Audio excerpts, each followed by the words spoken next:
पर्यंत आरक्षण उपवर्गीकरण वापस घेतले नाही तर याद राखा, सरसेनानी आनंदराज आंबेडकर. आरक्षण उपवर्गीकरणाच्या विरोधात अंबाजोगाईत भव्य महामोर्चा. अंबाजोगाई तालुक्यातील नागरिकांचा भव्य मोर्चा मोठ्या संख्येने सहभागी. आज आंबेडकर चौक ते उपजिल्हाधिकारी कार्यालय वर भव्य मोर्चा काढण्यात आला. या मोर्चात मोठ्या संख्येने महिलांची व युवकांची सहभागी दिसून आली. 6 डिसेंबर पर्यंत आरक्षण उपवर्गीकरण वापस घेतले नाही तर याद राखा, असे खडेबोल माननीय आनंदराज आंबेडकर यांनी व्यक्त केले. अनुसूचित जातीच्या आरक्षणाच्या उपवर्गीकरणाच्या प्रक्रियेला तीव्र विरोध दर्शविण्यासाठी आरक्षण उपवर्गीकरण विरोधी कृती समिती अंबाजोगाई जी. बीड यांच्या वतीने अंबाजोगाई शहरात भव्य मोर्चाचे आयोजन करण्यात आले होते. या महामोर्चात सर्व समाजाचे हजारो लहान मुले, वृद्ध, महिला, पुरुष सामील होते. सरसेनानी आनंदराज आंबेडकर यांच्या मार्गदर्शनाखाली आयोजित या मोर्चात विविध सामाजिक संघटना, पदाधिकारी, कार्यकर्ते तसेच अनुसूचित जाती समाजातील नागरिक मोठ्या संख्येने सहभागी झाले होते.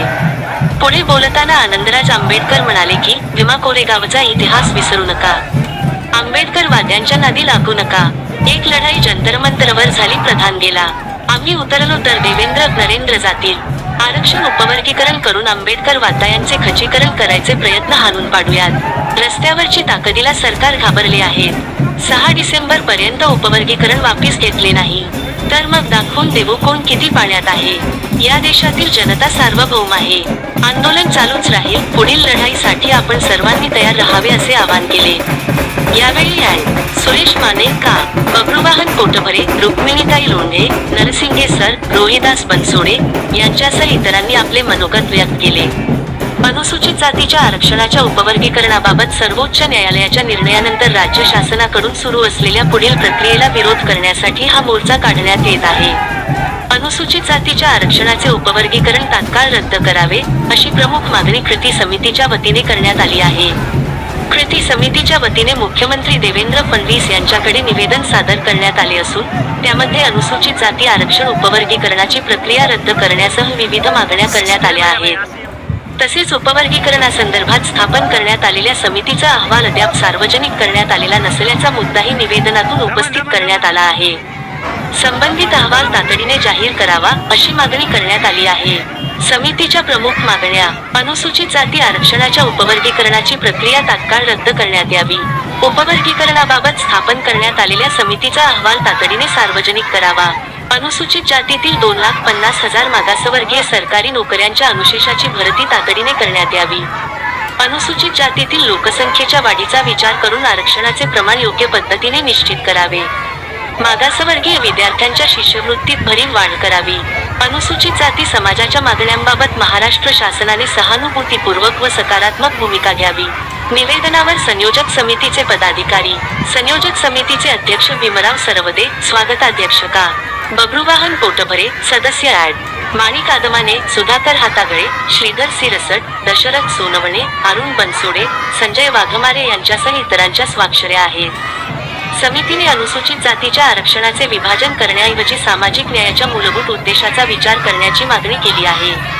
आरक्षणाचा लाभ संबंधित समाजातील गरजू घटकांना मिळावा, मात्र त्यासाठी आरक्षणाचे अंतर्गत विभाजन करण्याऐवजी प्रलंबित अनुशेष भरती, शैक्षणिक सुविधा आणि विद्यार्थ्यांच्या शिष्यवृत्तीत वाढ यांसारख्या उपाययोजना करण्यावर शासनाने भर द्यावा, अशी भूमिका समितीने मांडली आहे. आरक्षणाचे विभाजन नको, सामाजिक न्याय हवा, या भूमिकेतून आजचा मोर्चा आयोजित करण्यात आला असून अंबाजोगाई शहरात या आंदोलनाकडे सर्वांचे लक्ष लागले आहे. मोर्चाच्या पार्श्वभूमीवर प्रशासनाकडून आवश्यक खबरदारी घेण्यात येत आहे. शांततेच्या मार्गाने मोठ्या संख्येने नागरिकांनी मोर्चात सहभागी होऊन आपल्या मागण्यांसाठी आवाज बुलंद करावा, असे आवाहन आरक्षण उपवर्गीकरण विरोधी कृती समिती अंबाजोगाई यांच्या वतीने करण्यात आले आहे.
केलेला आहे.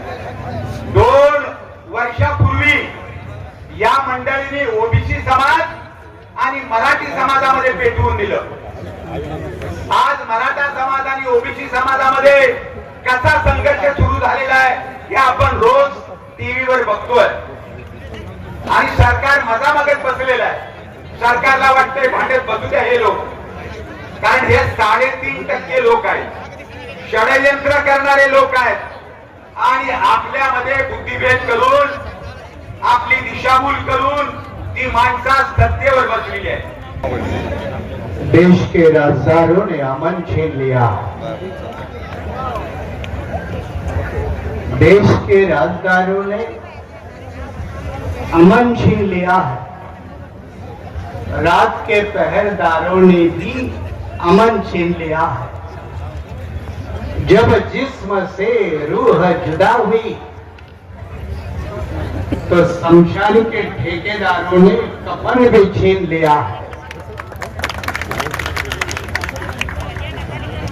अंबाजोगाईच्या कानाकोपऱ्यात महाराष्ट्राभर जे उपवर्गीकरणाच्या विरोधाचे मोर्चे होतात,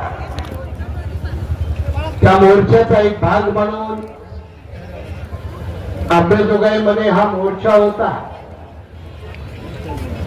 सुरुवातीलाच या विषयाच्या बाबत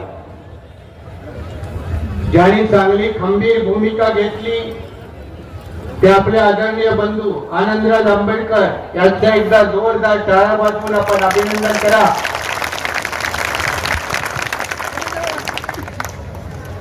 कारण सरकारचा पंचनामा करायला हिंमत लागते.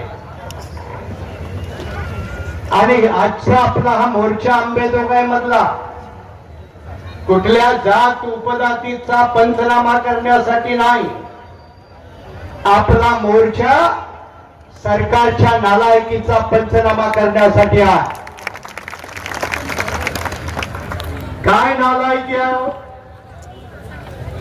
महाराष्ट्रातल्या 59 जातीपैकी देवेंद्रजी प्रामाणिकपणाने आपल्या आई बापाची शपथ घेऊन सांगा, कोणी तुमच्याकडे मागणी केली उपवर्गीकरणाची की तुमच्या संघाच्या छावणीमध्ये शाखेमध्ये जे पोट भरण्याचा धंदा करतात ते 2-4 पुण्यातले अलीकडचे पलीकडचे नागपुरातले यांच्या म्हणण्यानं जर तुम्ही उपवर्गीकरणाचं धोरण ठरवत असाल तर महाराष्ट्र हा फुले शाहू आंबेडकरांचा आहे हे विसरू नका. आणि हा फुले शाहू आंबेडकरांचा महाराष्ट्र तुम्ही किती पाण्यामध्ये आहात आणि आम्ही आमच्या बापाची किती ताकदवान लेकरं आहोत हे दाखवल्याशिवाय राहणार नाही. फडणवीसांनी विचार नसेल केला म्हणून आपला पहिला मोर्चा मुंबईला 30 तारखेला झाला, भर पावसामध्ये झाला. अनेक लोक महाराष्ट्राच्या कानाकोपऱ्यातून आले आणि जेव्हा तणकूर मोठा मोर्चा झाला त्याला दुसऱ्या दिवशी विधानसभामध्ये देवेंद्र फडणवीसांना या राज्याच्या मुख्यमंत्र्यांना घोषित करावं लागलं की आम्ही अजून उपवर्गीकरणाचा निर्णय घेतलेला नाही. त्याला घोषित करावं लागलं. पण त्यानं घोषित केलं म्हणून आपण हातावरती हात बांधून घरी जर गप्प बसलो तर RSS बीजेपी वाले कधी आपला घात करतील आणि तो घात करू नये म्हणून महाराष्ट्राच्या जिल्ह्यामध्ये ही आंबेडकरी जनता तुमचा प्रत्येक रस्ता अडवल्याशिवाय राहणार नाही हा इशारा देण्यासाठी हे मोर्चा. गेल्या दीड महिन्यामध्ये सोशल मीडियाच्या माध्यमातून या आमची लोंढेताई म्हणाली किंवा इतर काही 2-4 इकडचे कुत्रे 2-4 तिकडचे कुत्रे ते भुंकत असतात, कारण त्यांना RSSचा अजेंडा पूर्ण करायचा आणि आपली जबाबदारी RSSचा अजेंडा पूर्ण होऊ द्यायचा नाही. ही जबाबदारी नीट समजून घ्या. पण तरीही त्या 2-4 कुत्र्यांना सांगावंसं वाटतं भाई जुल्म का पेट एक दिन फटेगा जरूर, गरीबों का हक एक दिन फटेगा जरूर। तुम जिसके साथ भी बैठे हो उन नापाक कुत्तों के साथ बैठकर उनके साथ अगर दोस्ती करोगे तो नापाक लोगों के साथ अगर दोस्ती करोगे तो नापाक कुत्ते तुम्ही एक तो चाटेगे जरूर या काटेगे जरूर। आणि म्हणून अशा या सगळ्या लोकांच्या पासून सावधान व्हायचा। शेवटचा मुद्दा माझ्या मातंग समाज बांधवांना आव्हान आहे। मी अण्णाभाऊ साठेंच्या बहादूरच्या गावचा आहे, त्यामुळे तुम्ही आम्हाला अण्णाभाऊ सांगण्याची गरज नाही। अरे बाबा, या महाराष्ट्रामध्ये क्रांतीवीर लहुजी वस्ताद साळवे आयोग आला, 2003 ला आला, 2008 ला अहवाल आला, 2011 ला महाराष्ट्राच्या सरकारनं त्या अहवालाच्या 84 शिफारशीपैकी 68 शिफारशी स्वीकारल्या। आम्ही कुणीही विरोध नाही केला रे, आम्ही कुणीही विरोध केला नाही। 59 पैकी एकाही जातीनं विरोध केला नाही। या 68 शिफारशीमध्ये असं म्हटलंय की महाराष्ट्राच्या सामाजिक न्याय विभागाचा सगळ्यात जास्त निधी आमच्या मातंग बांधवावरती खर्च करा। आम्ही कुणी विरोध नाही केला, आम्ही कुणीही विरोध नाही केला। महाराष्ट्रातल्या जेवढ्या भूमिहीन आहे त्या भूमिहीनामध्ये मातंगाला सगळ्यात जास्त जमीन वाटप करा, आम्ही कुणी विरोध नाही केला। आज उपवर्गीकरणाची हलगी वाजवणाऱ्या लोकांना माझं म्हणणं आहे, तुम्ही खरंच आपल्या बापाची औलाद असाल तर देवेंद्रला विचारा की आमच्यावरती निधी किती खर्च केला, आमच्या मातंग समाज बांधवांना जमिनी किती दिल्या, हे विचारण्याची ताकद ठेवा।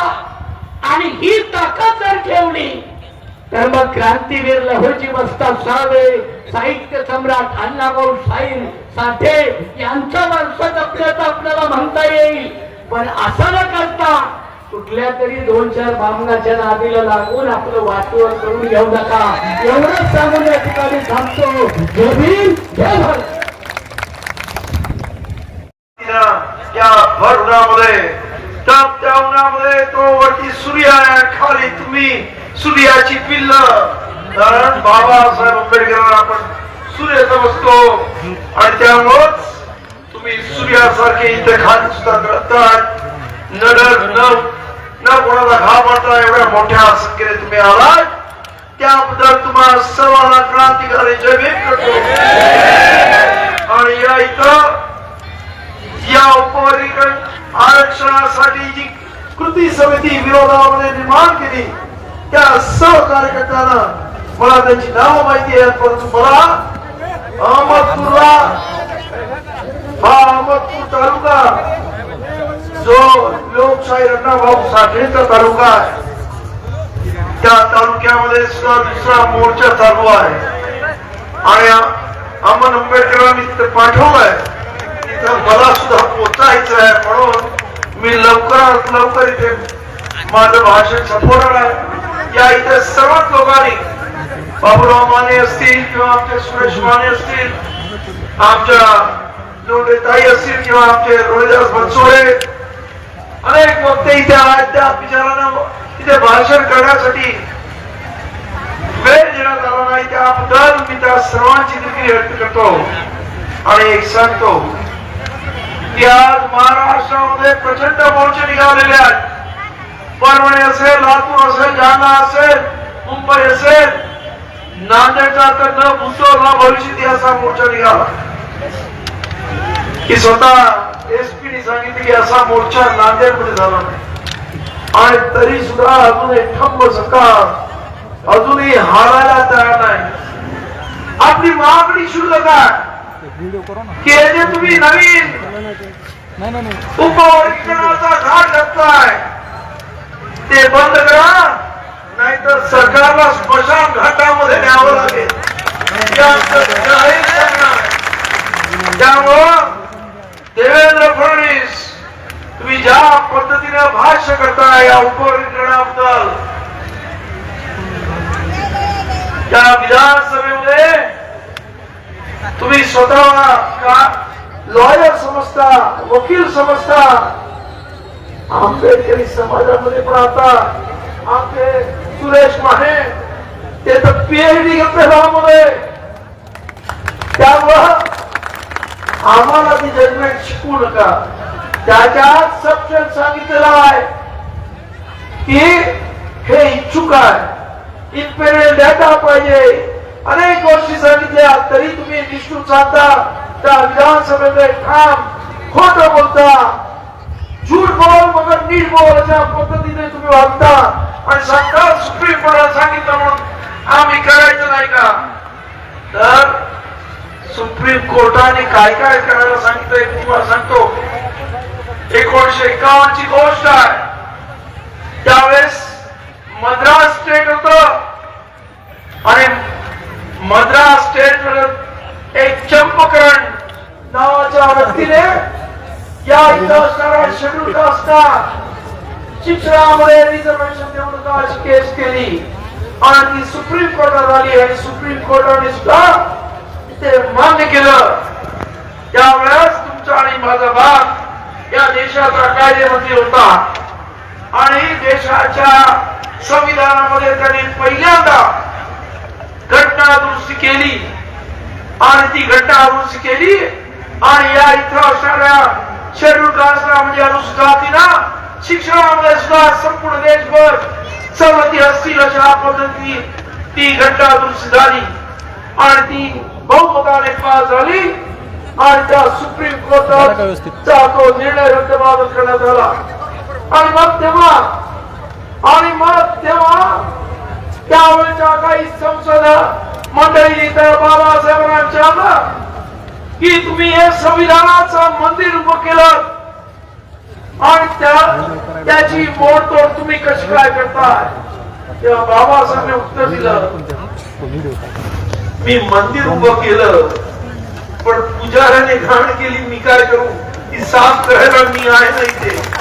आज सुद्धा या सुप्रीम कोर्टानं माझं म्हणणं आहे घाण केलेली आहे ती जजमेंट देऊन आणि म्हणून आज एक ते बाबासाहेब नाही तर ही लाखो जनता प्रत्येक जिल्ह्यातली जनता या सुप्रीम कोर्टाची घाण साफ करायला रस्त्यावरती उतरत आहे आणि त्यामुळं सुप्रीम कोर्टाच्या आडून आमचं आरक्षण नष्ट करायचा जो अयोग्य पदार्थ या इथे देवेंद्र फडणवीस सरकार करतोय त्याला काम सांगा की पूर्वी एक ते बाबासाहेब आंबेडकर होते परंतु आपण पाहिलं असेल त्यांची पोरता शिकली आणि एकच आंबेडकरवादी दिल्लीत जाऊन त्या जंतर मंतर बसला आणि मग धर्मेंद्र गेला. इथं एवढे सर्वजण बसले, देवेंद्र तुझं काय होईल रे.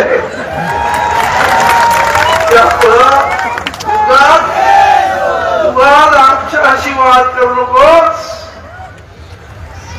ही माणसं सरळ असतात तेव्हा सरळ असतात, जेव्हा वेळी वाकडे होतात तेव्हा त्याचं काही खरं नाही. हे तुम्हाला तुमचा इतिहास आठवा. भीमा कोरेगाव पासून 2018ला 200 वर्ष भीमा कोरेगाव झाली तेव्हा सुद्धा तुम्ही आमच्या लोकांना अनपेक्षितपणे भीमा कोरेगावला हल्ला केला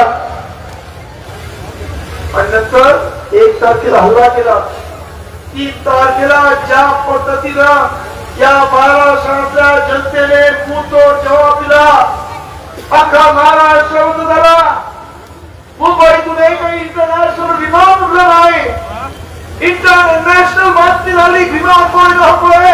हे विमान उडत नाही तेव्हा खऱ्या अर्थानं जगभर भीमा कोरेगावचा इतिहास पोचला, देशामध्ये पोचला आणि तेव्हा तुम्हाला कळलं की आंबेडकरी अवलाद काय आहे. त्यामुळं या आंबेडकरी अवलादीच्या वाटेला आपण जाऊ नका. आणि ठरवलं तर होत्याचं नव्हतं व्हायला फारसा वेळ लागत नाही. आणि त्यामुळं आपल्या सर्वांना सांगणं आहे, आज आपली लढाई या इथं असणाऱ्या मनुवळ्यांशी आहे. ते अत्यंत राजकीय अत्यंत षडयंत्री आहेत.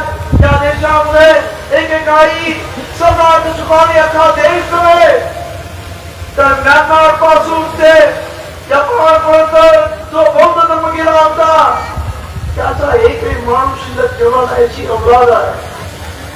आणि मग यांच्याबरोबर लढताना यांच्यापेक्षा 2 पावलं पुढे जायला लागतं. म्हणून मी आता सांगतोय की आपण गप्प बसून चालणार नाही. आणि जर गरज लागली तर रस्त्यावरची लढाई लढायला सुद्धा आपण सर्व तयार असायला पाहिजे हे मी आपल्याला सांगतो.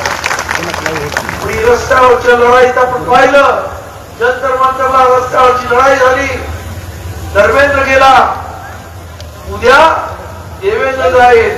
आणि त्यानंतर रस्त्यावरच्या लढाईकडे जर आम्ही रस्त्यावर राहू तर त्याचा परिपाक काय होईल लक्षात घ्या. आणि हा प्रश्न फक्त महाराष्ट्रापुरता नाही आहे, देश पातळीवरचा प्रश्न आहे. त्यामुळं उद्या हा देश पातळीवर गेला तर नरेंद्र सुद्धा राहिला त्यामुळं आपल्या सर्वांना आव्हान आहे, या एकजुटीने आज अनुसूचित जाती जमाती जातीची लोक एकत्र झालेली आहेत. खरं म्हणजे मला अनुसूचित जमातीच्या काही आमदारांनी सुद्धा फोन केले, साहेब हे आमच्यामध्ये सुद्धा आता उपविक्रम करणार आहेत, तुमचं नेतृत्व आम्हाला पाहिजे. मी म्हटलं थांबा, त्यांनी घोषणा तर करू द्या, काही नका करू, आधी आमची लढाई तर आम्ही लढतो. आणि त्यामुळं आज सर्व लोक आज आपल्याकडे आशा लावून पाहत आहेत. आज या देशामध्ये एक लोकांना कळलं आहे की आंबेडकर समाज हा स्वाभिमानी आहे, आंबेडकर समाज हा लढाऊ आहे. आणि त्यामुळेच आज या अनुसूचित जातीमधल्या सर्व जाती आपल्या बरोबर आलेल्या आहेत. ज्यामुळे सरकारला असं वाटत होतं की उपवर्गीकरण करायचं, आंबेडकरवाद्यांचं आरक्षण कमी करून याची प्रगती कमी करायची, परंतु त्याचा डाव उलटा पडला. तर आतापर्यंत चमकार बांधव आमच्या बरोबर नव्हते, ते आज आमच्या खांद्याला खांदा लावणार, दोन समाज आमच्या खांद्याला खांदा लावणार. अनेक वेगळ्या समाजाची लोक आज इथे येत आहेत आणि म्हणतात नाही आपण सर्व एक संघ आहोत, एक दिलानं एक विचारानं लढायचं आहे. आणि म्हणून आपल्या सर्वांना मला सांगणार, खास करून आंबेडकरी कार्यकर्त्यांना माझी विनंती आहे. मी बघतो प्रत्येक स्टेजवर बघतो, प्रत्येक आंबेडकरी कार्यकर्ता चेहऱ्यावर उड्या करायचा आणि प्रत्येक स्टेजवर येण्याचा प्रयत्न करतो. इतरांना पण येऊ द्या ना, त्यांना सुद्धा बरोबर घ्या ना, हातात हात घालून हे आंदोलन आपण यशस्वी करूया ना. आणि यासाठी आपल्या सर्वांचं सहकार्य हवंय.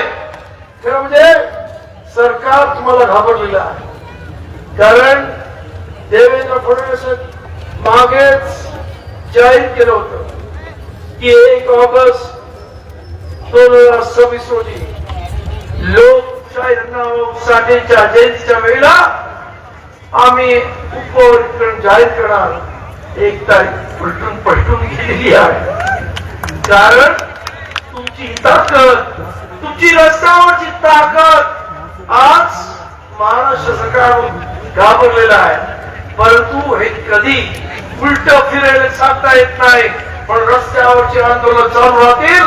मी देवेंद्र फडणवीसांना सांगतोय की ही आंदोलन डिसेंबर पर्यंत चालणार आहे.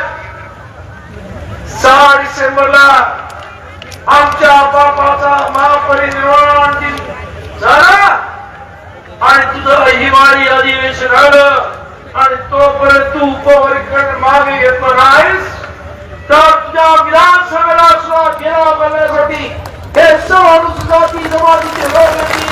आणि काय बघू कित्येक कितना दम आहे. त्यामुळं मी आपल्याला सांगतोय पुढच्या आंदोलनाच्या तयारीसाठी आज हे मोर्चा संपला, सर संपलं नाही. तुम्ही सर्वांनी संयोजन समितीने कार्यकर्त्यांनी एकत्र असून पुढच्या लढाईची रणनीती आखायची आहे. पुढे आपल्याला विधानसभेला घेरा मारण्यासाठी तिथून किती माप निघणार आहे याची सर्व प्रणाली तयारी करायची आहे. आणि मग बघायचं आहे की या देशामध्ये आपण पाहिलं दिल्लीमध्ये संसदेपेक्षा किंवा सुप्रीम कोर्टापेक्षा काँग्रेस मंडळापेक्षा जनता सार्वभौम आहे. आणि इथंही आपल्याला दाखवायचं आहे की या देशातली जनता ही सार्वभौम आहे. आणि ही मिळत तोच निर्णय इथे निवडून गेलेल्या माणसांच्या किंवा सरकारच्या धोरणावरती नाही, ते या जनतेच्या मनावरती जनतेच्या इच्छेविरुद्ध जाण्याचं धाडस करणारा विरुद्ध हे आमचं आंदोलन असणार आहे एवढं मी सांगतो. आणि आपण सर्वजण एवढ्या मोठ्या संख्येने आलात त्याबद्दल आपल्या सर्वांना परत एकदा आपल्या जो क्रांतिकारी जमीन बघतो.